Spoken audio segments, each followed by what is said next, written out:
নমস্কাৰ সৰু সৰু কিন্তু ভয় লগা কিছু ভৌতিক ঘটনালৈ প্ৰত্যেক দিনাখনৰ দৰে মই ঝৰ্ণা আহিছোঁ আপোনালোকৰ কাষলৈ আৰু আজি লৈ আহিছোঁ খঞ্জুৰিকাই গোলাঘাটৰ খুমটাইৰ পৰা লিখি পঠিওৱা এক বৰ শিহৰণকাৰী অভিজ্ঞতা। এই অভিজ্ঞতা খঞ্জুৰিকাৰ লগত 2020 চনত ঘটিছিলে যেতিয়া তেওঁ ক্লাছ 8ৰ ছাত্ৰী আছিলে। তেওঁৰ লগত কি ঘটিলে সবিশেষ কোৱাৰ আগতে অনুৰোধ কৰিছোঁ, যদিহে আপুনি মোৰ ইউটিউব চেনেলটো এতিয়া ছাবস্ক্ৰাইব কৰা নাই, যদি বেয়া নাপায় ছাবস্ক্ৰাইব কৰি থ'ব। ইনষ্টাগ্ৰামত থকা একাউণ্টটো ফ'ল' কৰিবলৈ নাপাহৰিব আৰু ফেচবুকৰ পেজখনো যদি এতিয়ালৈকে ফ'ল' কৰা নাই তাকো কৰি থ'ব, যাতে মোৰ ভিডিঅ' অহাৰ লগে লগে আপোনালোকে এটা ন'টিফিকেশ্যন পায়। এতিয়া খঞ্জুৰিকাৰ লগতনো কি ঘটিলে তেওঁৰ মুখেৰে শুনোৱা হওক। 2020 চনৰ কথা, তেতিয়া তেওঁ ক্লাছ 8ৰ ছাত্ৰী। সমগ্ৰ ভাৰতবৰ্ষত তেতিয়া লকডাউনৰ সময়, সেয়েহে তেওঁৰ অনলাইন ক্লাছ চলি আছিলে আৰু বাকী সকলোৰে দৰে যেতিয়া হাতলৈ মোবাইলটো আহিলে, খঞ্জুৰিকায়ো ক্লাছ কৰাৰ লগতে পঢ়া শুনাৰ কাম কৰাৰ লগতে অলপ অনলাইন থাকিবলৈ ল'লে, নেটত কিবা কিবিবোৰ চাবলৈ ল'লে। সেয়েহে মাকে এনেতকৈ খঞ্জুৰিকাৰ ওপৰত অলপ চকু বেছি ৰখা হ'ল।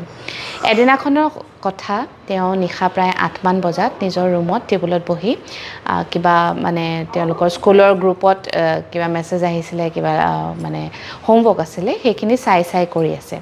খঞ্জুৰিকাৰ ৰুমৰ বাওঁফালে এখন আইনা আৰু তাৰ কাষতে এখন দৰ্জা, যিখন দৰ্জাতে ৰুমলৈ অহা যোৱা কৰিব পাৰে।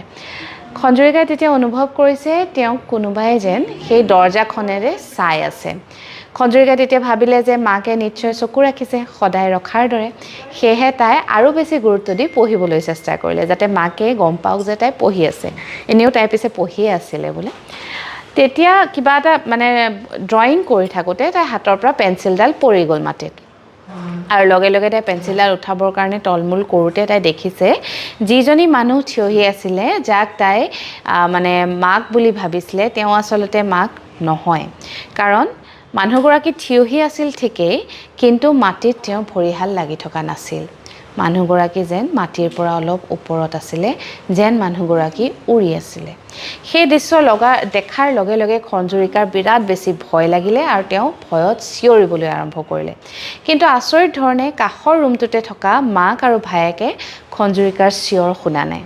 খঞ্জুৰিকাৰ দেউতাক চাকৰি সূত্ৰে বাহিৰত থাকে, কিন্তু সেইকেইদিন যিহেতু লকডাউন চলি আছিলে তেওঁ ঘৰতে আছিলে। পিছে সেইখিনি সময়ত তেওঁ ঘৰত নাছিলে, অলপ চকলৈ বুলি ওলাই গৈছিলে আৰু সেয়েহে ঘৰত মাক, ভায়েক আৰু খঞ্জুৰিকা আছিলে।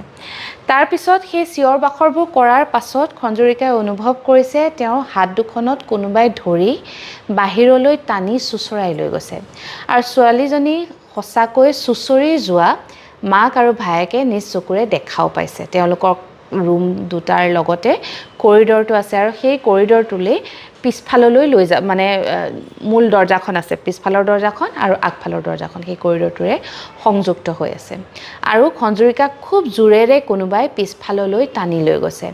মাকে যেতিয়া দেখিলে যে জীয়েকক টানি লৈ গৈছে কৰিডৰটোৱে, তেতিয়া তেওঁ হুলস্থুল কৰিলে, কি হ'ল, কেলে মানে কোনে নিছে, অথচ কাকো দেখাও নাই আৰু বিৰাট জোৰেৰে মাকে আৰু ভায়েকে তাইক ধৰি ৰাখিবলৈ চেষ্টা কৰিছে। কিন্তু যিটো শক্তিয়ে খঞ্জুৰিকাক ধৰি লৈ গৈছিলে, সেইটো ইমানেই ডাঙৰ শক্তি আছিলে যে মাক আৰু ভায়েকে জোৰ দিও তাইক ৰাখিব পৰা নাই।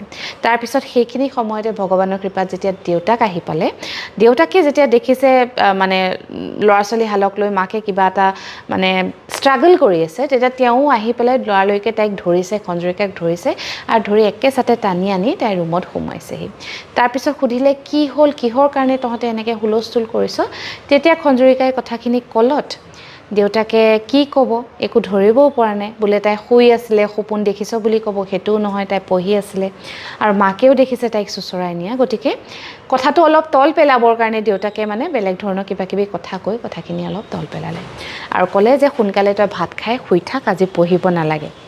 আৰু সেই বুলি ক'লত তাইও ভাবিলে যে হয়, আজি আৰু পঢ়া শুনা নকৰোঁ। বহুত বেছি তাইৰ ভয়ো লাগিছিলে আৰু গাটো বিৰাট বেছি বেয়া লাগি আহিবলৈ ধৰিলে। ইমানেই গা বেয়া হ'ল খঞ্জুৰিকাৰ যে তাই ভাত পানী নোখোৱাকৈ শুই পৰিলে। মাক, খঞ্জুৰিকা আৰু ভায়েক একেখন বিচনাতে শুইছে, কাষৰ ৰুমটোত দেউতাক শুইছে। ৰাতি ঠিক 12-12:30মান বজাত খঞ্জুৰিকাই নিজে নিজে বিচনাৰ পৰা উঠি কৰিডৰটোলৈ পিছফালেদি যাবলৈ লৈছে। পিছফালৰ দৰ্জাখন খুলিবলৈ মানে তেওঁলোকে এডাল দাং দি থোৱা থাকে, ওপৰ তলৰ গোটেইকেইটা হুক মৰা থাকে। তাই মানে টোপনিতেই যেন গোটেই দৰ্জাবোৰ খুলি আছে আৰু তাই এগৰাকী মাইকী মানুহৰ মাত শুনি আছে, মাইকী মানুহগৰাকী বিৰাট কষ্টত আছে, তাইক মাতি আছে, তাই যাব লাগে মুঠতে।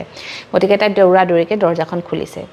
দৰ্জা খোলাৰ শব্দ শুনি দেউতাকে চোৰ আহিছে বুলি, ডকাইত আহিছে বুলি খকজপকে উঠিছে, বিচনাৰ পৰা উঠি দেখিছে জীয়েক বাহিৰলৈ যাব ধৰিছে। তাইক তেতিয়া সুধিছে, তই ক'লৈ যাওঁ, কি হ'ল এই ৰাতিখন? তেতিয়া তাই কৈছে, নাই নাই মোক যাবলৈ দিয়া, মোক মাতিছে, মই যাবই লাগিব, বিৰাট কষ্টত আছে। সেই বুলি ক'লত ইতিমধ্যে মাকো উঠি আহিলে। মাকে তাইক এক চৰ মাৰিছে, মানে কি হ'ল তোৰ, কিয় আবুল তাবুল বকিছ? আৰু চৰটো খোৱাৰ লগে লগে খঞ্জুৰিকাই মানে যেন টোপনিৰ পৰা সাৰ পাইছে। কি হ'ল তাই নিজেও নাজানে। তাৰপিছত আকৌ মাক দেউতাকে আনি তাইক বিচনাত শুৱাই দিলে। কিন্তু সেইদিনাখনৰ পৰাই তাইৰ বিৰাটেই বেছি গা বেয়া হৈ থাকিবলৈ ল'লে। যিজনী ছোৱালী ঘৰত আটাইতকৈ বেছি ফূৰ্তি কৰি থাকে, তাই একেবাৰে মনে মনে থাকিবলৈ ল'লে, বাহিৰলৈ ওলাই নাযায়। মানে কোনোবাই কিবা সুধিলেও তাই খিংখিঙাই আহে, বিৰাট খিংখিঙীয়া হৈ গ'ল ছোৱালীজনী। তাৰপিছত কেইদিনমানৰ পিছত মাক কাষৰ ঘৰত, মানে তেওঁলোকৰ বৰ্তাহঁতৰ ঘৰৰ কাষতে, তালৈ গৈছিলে সাজ লগাৰ সময়ত। আৰু খঞ্জুৰিকাই মাক যোৱাৰ পিছতেই গোটেই ঘৰৰ দৰ্জাবোৰ বন্ধ কৰিছে। ভায়েক কাষৰ ৰুমটোত আছে, ভায়েকৰ ৰুমটোত দৰ্জা বন্ধ কৰা নাই, কিন্তু নিজেও নিজৰ ৰুমটোত দৰ্জা বন্ধ কৰি ৰুমত থকা বস্তুবোৰ এফালৰ পৰা পেলাইছে আৰু চিঞৰ বাখৰ কৰিছে। লগতে তাই চিঞৰিছে যে তই কিয় মোৰ লগত আছ, বাৰে বাৰে কিয় দেখা দিছ, মই তোক একো কৰিব নোৱাৰোঁ, মই তোক বচাব নোৱাৰোঁ, মানে যি টি বকি আছে। মাকে মানে কাষৰ ঘৰৰ পৰাই তাই বস্তু পেলোৱাৰ শব্দ শুনিছে আৰু লগালগ ঘৰলৈ আহি দৰ্জা ঢকিয়াইছে। দৰ্জা ঢকিওৱাৰ শব্দ শুনাৰ লগে লগে ভায়েকে দৰ্জা চৰ্জা খুলি দিছে। মাকে আহি তাৰপিছত তাইক সুধিলত খঞ্জুৰিকা আকৌ চিঞৰ বাখৰ কৰি কান্দিছে, একদম মানে অৱশ হৈ পৰিছে আৰু কৈছে, কোনোবা এজনী মানুহ মোৰ লগত অনবৰতে থাকে আৰু তেওঁক মই চিনি পাওঁ, কিন্তু তেওঁ কোন মই ধৰিব পৰা নাই, মুখখন বিৰাটেই চিনাকি আৰু তেওঁ সদায় মোক একেটা কথাই কয় যে মই বিৰাট কষ্টত আছোঁ, মোক বচা। এই গোটেই ঘটনাবোৰ হোৱাৰ পিছত খঞ্জুৰিকাৰ মাকে ভাবিলে এনেদৰে থাকিলে ছোৱালীজনী আৰু বেছি মানে অৱনতি ঘটিব স্বাস্থ্যৰ। সেয়েহে তেওঁ ককায়েকলৈ ফোন কৰিলে, খঞ্জুৰিকাহঁতৰ মোমায়েকলৈ ফোন কৰিলে আৰু মোমায়েকে তেতিয়া গাঁৱৰ এজন বেজৰ লগত কথা পাতিলে। বেজজনক খঞ্জুৰিকাহঁতৰ ঘৰলৈ লৈ আহিলে। বেজজনে বহুত মানে কিবা কিবি কৰাৰ পিছত তেওঁ শেষত মাকক ক'লে যে আপোনালোকৰ বাৰু চিনাকি কোনোবা মানুহে তাই সৰু হৈ থাকোঁতে আত্মহত্যা কৰিছিলে নেকি, মাইকী মানুহ? তেতিয়া মানে কথাবোৰ খুচৰোতে ওলালে যে হয়, খঞ্জুৰিকাৰ যিগৰাকী বেষ্ট ফ্ৰেণ্ড, যিজনী বান্ধৱী একদম সৰুৰে পৰা কেজিৰ পৰা এতিয়ালৈকে তাইৰ লগত আছে, তাইৰ মাকে তেওঁলোক যেতিয়া ক্লাছ 2ত আছিলে তেতিয়া কিবা এটা কাৰণত শিৱজুৰি লৈ আত্মহত্যা কৰিছিলে। আচলতে খঞ্জুৰিকাই দেখি থকা সেই মানুহগৰাকী বেলেগ কোনো নহয়, তেওঁ বান্ধৱীগৰাকীৰ মাক।